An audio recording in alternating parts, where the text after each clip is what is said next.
هیاما چندین سالانه ولاتیان هرما کردستان قصاش در و ولاتی دکن جبو جیانکا خوش و آرام و بتایبتی گنجن پارزگاه دو که اگرین چوناش در و ولاتی دنه دیار کرن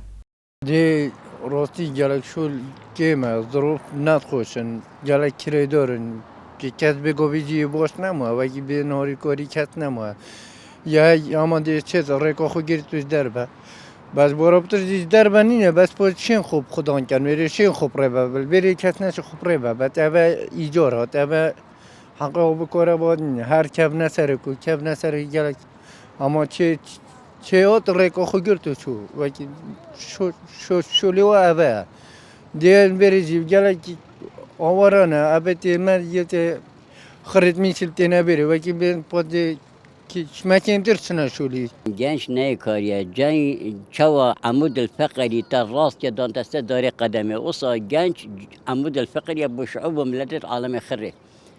چنگی گنج یه شولیه یه عسکریه یه حرسیه یه شرطیه یه جنداتیه یه حرس حدودیه یه همه چیه چنگی گنج خوینا یا گرمت خما چنینه نس خما سرمایه نس خما برسیه نس خما ترسیه نس خما رویه گنج ملت پیره بد کوچان گنجانش گلگلان و کاریگری الولاتی دکت به تایبتی هزا کاری بکشین جواکی مینا زده بونا رگزی میوکین بونا رگزی نرج جواکی دا کد بیت اگر غیر بونا کچان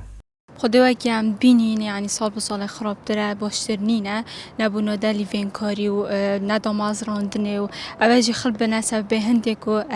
گنج من قصاص جر و والاتی بکردن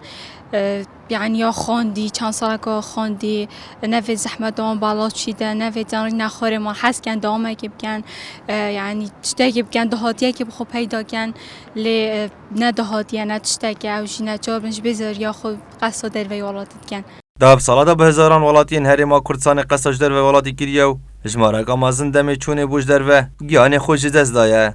متین محمد بادینان میدیا دهوک